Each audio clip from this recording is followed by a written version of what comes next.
questions, 30-second questions with 1-minute answers. Mr. Daniels. Thank you, Tony Beal. My name is Lawrence L.A. Daniels, and I'm running for County Commissioner in District 5. First of all, you guys have to forgive me if I'm a little bit relaxed today. I've had a couple of injuries, and I'm dealing with that. I'm running for County Commissioner because, first of all, I'm one of you guys. I'm 62 years old, born and raised in the United States of America, God-fearing American man who believes in liberty. I believe in free market capitalism. I believe that taxpayers have a right to be heard and respected. I believe that crony capitalism can start at any level, including the local level. I believe that if you tell me not to do something and I represent you, I'm not going to do it. This is not a game for me. See, this is about the life of a community. Right now, we're facing probably the toughest economic times that we will face, and if some situations happen, and the banks happen to shut down, and your credit card don't work no more, and you can't get no cash, you'll know we're in the middle of turmoil. It is time for us to get all of our funding, get all of our facts together, stop doing bogus projects, stop going against the will of the people. I represent the people. So if you want to know about me, I'm just an average, hard-working, everyday Joe. I'm college educated, I have kids, I've worked for companies, I've owned a couple of small businesses, but the bottom line is I'm a citizen who believes in citizen rights. This aristocratic crap that we go through at a local level is frightening. It's absolute frightening. Well, you gotta have a PhD, or you gotta have $1 million, or you gotta have this to represent the folks. The average everyday Joe ain't got $1 million. The average everyday Joe sometimes struggles with whether or not they're going to buy food or they're going to buy medicine. I'm not here to talk so much about all the stuff. I'm here to let you know that you got a fighter if you got me. And I will not be compromised. For the last 2 years, I've been working on something that a lot of us have forgotten about, and that's character and integrity. And until we bring that back to government, we got nothing.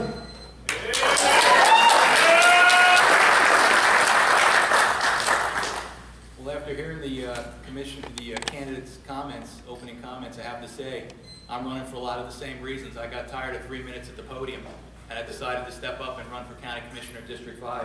My name is Joseph. We're only giving you 2, though. My name is Joseph Taseo. I'm a first-time candidate running for County Commissioner District 5. I've been a resident of Charlotte County for the past 35 years and a member of the first graduating class of Port Charlotte High School in 1984. I went on to earn a bachelor's degree in political science with a concentration in business from Florida Southern College in 1988.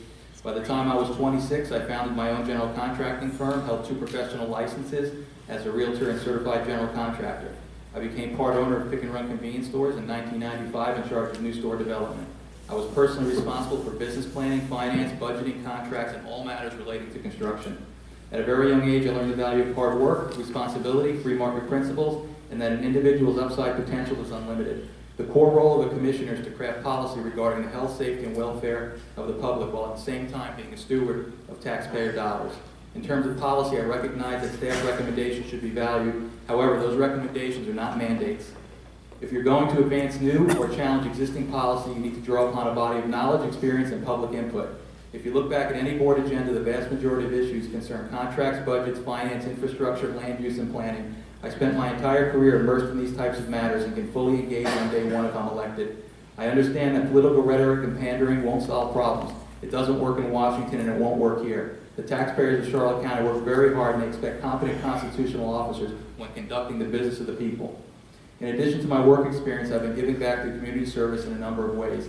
I'm a member of the Board of Zoning Appeals, Metropolitan Planning Organization Advisory Committee, Team Parkside Board of Directors, 2013 Charlotte Assembly, Habitat Homes 2015 Business Donor of the Year, Fort Charlotte Middle School Advisory Committee, the Gateway Landscape Committee, and Little League Volunteer.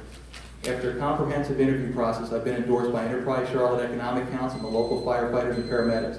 I've been married for 17 years, have 4 children enrolled in the public school. Being well-rounded in business, family, and community will give me valuable insight during the decision-making process. I'm running for public office because I want to give back and make a difference to a community that has given me so much opportunity. I feel like I spent a lifetime in the private sector building a resume for public service. I'm a candidate with common sense defined by experience. I hope to earn your vote on November 8th for Charlotte County Commissioner, District 5. I'm Bill Bigelow, and I came here tonight to talk about special assessment fees known otherwise as MSBUs and MSTUs. I'm sorry to see that Commissioner Truex did not make it, because I thought he was supposed to be here, because I specifically wanted to ask him a question why he is an adamant supporter of these.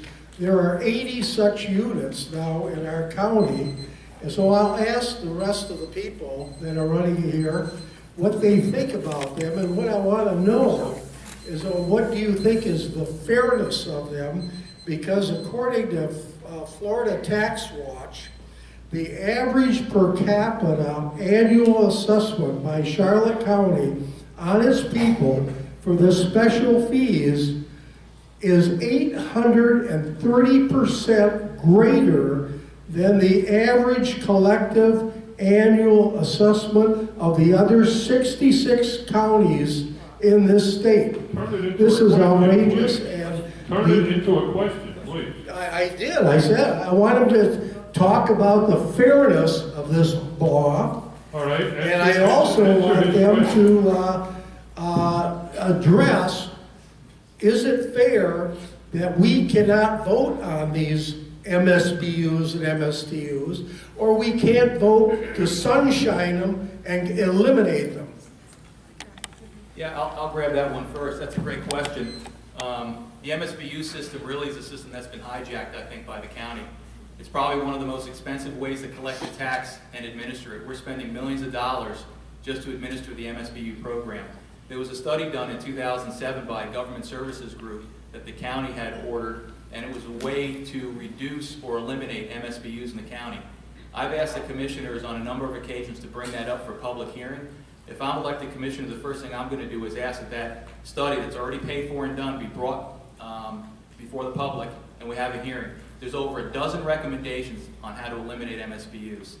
And I think another thing MSBUs have done is it's split up this community into little pieces. We're losing our sense of community. If you open your tax bill, and trim notice is going to be going out soon, your non-ad valorem special assessments, like Mr. Bigelow said, are more than your ad valorem assessments. It's disgraceful.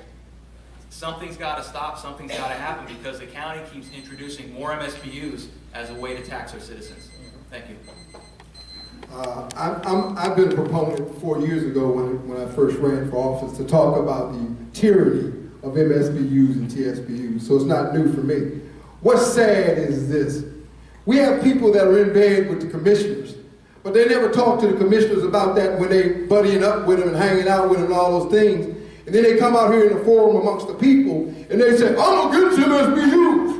The truth of the matter is, if you're against MSBUs, you'd have been speaking up about MSBUs, because those of us that know that it is taxation without representation or double taxation, we've talked about this 1,000 times. The bottom line is, if we were doing what we're supposed to do as local government, the fundamentals, the basic responsibilities of local government, between the ad valorems and the sales taxes, we'd be all right.